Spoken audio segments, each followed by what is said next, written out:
Naniniwala ka bang mahalaga ang physical looks para manatiling mainit ang isang relationship? Eto na nga po ang inyong mga kasagutan. Sabi ni Sergio Gonzalez, Kuya Poy, kung ang pinag-uusapan dito ay relasyon bilang mag-boyfriend o mag-girlfriend o yung husband and wife, pa nga ba?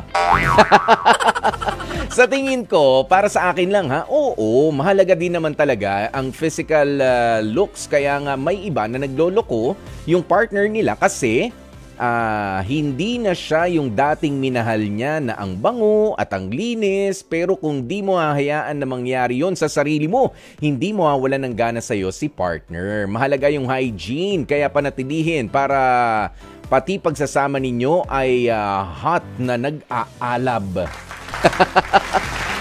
Actually, yung iba, totoo ito. Di ba, medyo parang ayaw natin seryosohin yung ibang sinabi ni Sergio, pero seryoso po. Seryosong ganyan yung iba dahil sa matagal na kitang girlfriend, matagal na kitang boyfriend, okay lang na ganito yung itsura ko, okay lang na ganito yung amoy ko, okay na lang. Yung akala nyo okay na lang lahat dahil mahal naman ako eh. Okay yun.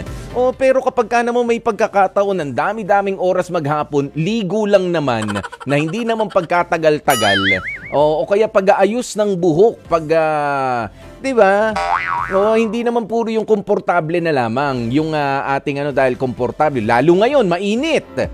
Lalo mainit. Okay lang yung mga butas-butas na damit. Pero you make sure naman na pinaghahandaan mo ang bawat pag-uwi ni mister, bawat pag-uwi ni Mrs. Ganyan. Hindi kailangan na para ka na namang katulad dati na magde-date kayo. But it matters, no? Kung anong itsura ng kanyang dadatan sa bahay, yung pinaghahandaan. Iba yung feeling na pinaghahandaan yung pagkikita ninyo kahit pa nga matagal na ang pagsasama ninyo. Yung hindi lahat nakabase sa okay lang yun, ganito naman. Tapos yung ibang dumi-dumi ng kuko sa paa, ang haba na, kalam konti na, bibigyan mo na lang ng pakpak, mukhang agila na. Diba yung mga ganyan na mga nakakatakot eh. Kaya nata-turn off yung inyong mga partner.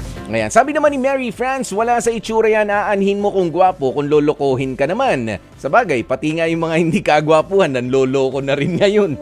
Totoo po yan. Huwag na nga lang magjowa, sabi ni Mary France. Sabi naman ni Rosalina Dalangin, naniniwala ka ba? Mahalaga ba ang physical looks para manatiling mainit ang relasyon? Sabi niya, hindi po. Hindi.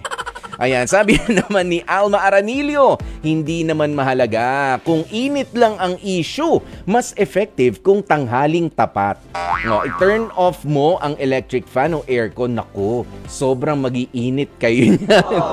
Tataas pa ang blood pressure nyo. Mahihilo pa kayo at mapapahiga. At saka nyo marirealize, anong nangyari? Ba't nasa sahig ako? Ibang init naman niya, Alma naman eh. Yan, si Janice Dagami, sabi niya, hindi mahalaga para sa akin ang physical looks ng isang tao kasi kung mahal mo, matatanggap mo kahit ang pinakamaliliit na maipipintas ng iba sa'yo. Kadalasan kasi ginagamit ang physical looks para mang-api o manglait ng kapwa-tao. Ayan, parang Janice, di ko naman makita naman na yung hindi. Siguro yung iba, no? Dahil sa maganda sila, depende yan sa ugali ng tao. But we're just talking about your partner.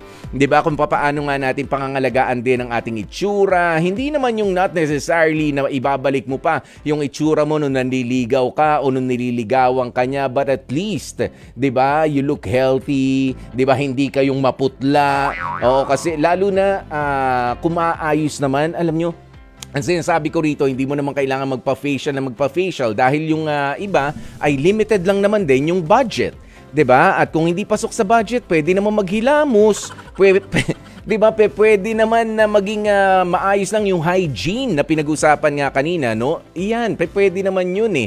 Di ba, hindi na basta malinis ka, yung kuko nyo, sa kamay, sa paa, kahit pa nga matagal na kayo magkasama, panatilihing malinis, di ba? At impressive para sa inyong mga partner. Mapababae yan o mapalalaki, regardless din kung ano ang trabaho ninyo. Kahit pa nga kayo ay mekaniko, ganyan, yung si Kuya Rico Pascua nga na mekaniko ko. Kapag hindi naman kami nagkakalikot ng sasakyan, malinis ang mga kuko. 'Di ba? Talagang pwede kaming kumain sa restaurant. Kapag nagtatrabaho, makikita mo, madudumihan 'yun, natural.